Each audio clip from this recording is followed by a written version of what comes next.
Nisa mungkin bisa dikasih gambaran ke depan tuh yang paling struktural untuk anak muda Indonesia atau generasi muda Indonesia untuk lebih berpendidikan tuh gimana sih? Kita melihat adanya kecenderungan anak-anak muda di seluruh dunia itu semakin kurang deksteritasnya. Dikarenakan mereka tidak menggunakan seluruh anggota badannya. Mereka hanya menggunakan 2 jempolnya saja.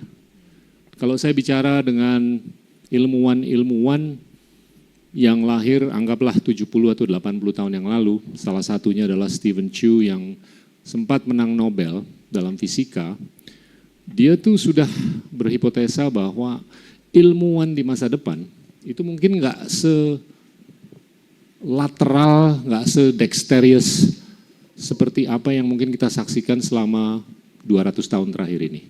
Nah, gimana untuk kita membina fondasi untuk anak-anak muda kita, apakah untuk menjadi empirical scientist, social scientist, dan apapun yang sangat bisa berpikir secara lateral. Monggo, silakan. Oke, pertanyaan pertama langsung berat. Thank you, saya masih starstruck sebenarnya. Makasih Pak Gita. Makasih semuanya. Dulu Pak Gita biasanya nanya zodiak dulu. Oh gitu. Iya, tahu-tahu langsung berat gitu. Mungkin saya mau mundurnya adalah tentang isunya tuh sebenarnya di mana gitu ya.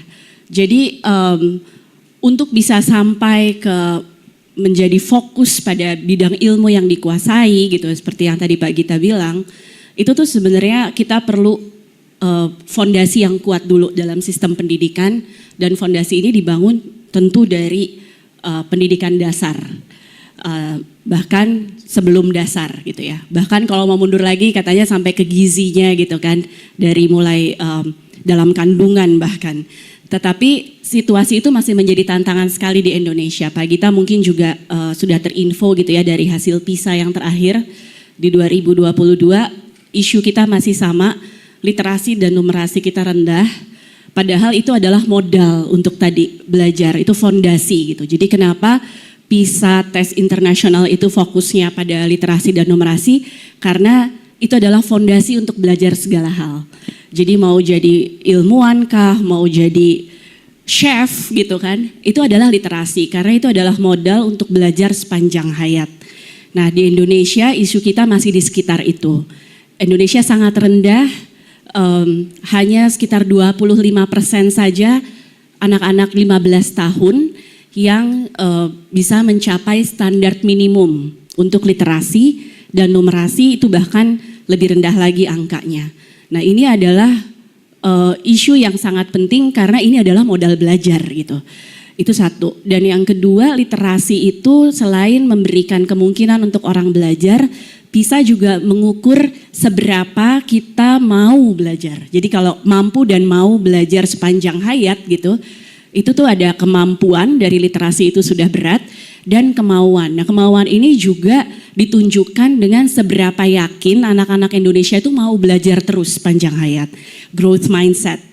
Jadi salah satu juga yang dipelajari atau yang disurvei di dalam PISA itu adalah kemampuan growth mindset, kemampuan percaya bahwa kalau saya belajar, saya akan bisa lebih baik.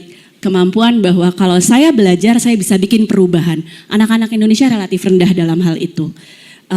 Isunya juga adalah karena belajar itu adalah untuk lulus Pak Gita. Bukan untuk penasaran sama ilmu pengetahuan. Bukan karena curiosity untuk bagaimana supaya saya bisa menyelesaikan masalah-masalah yang semakin kompleks di dunia ini. Nanti Mbak Afu cerita bagaimana global warming aja itu bukan cuma masalah pelajaran IPA gitu kan.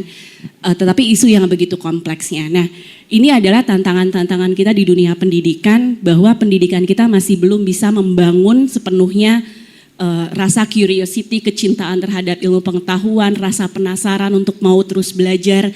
Jadi masih melihatnya seolah-olah hidup seseorang itu adalah belajar supaya lulus, karena nanti kalau udah lulus kerja, as if kalau kerja tuh udah gak belajar lagi.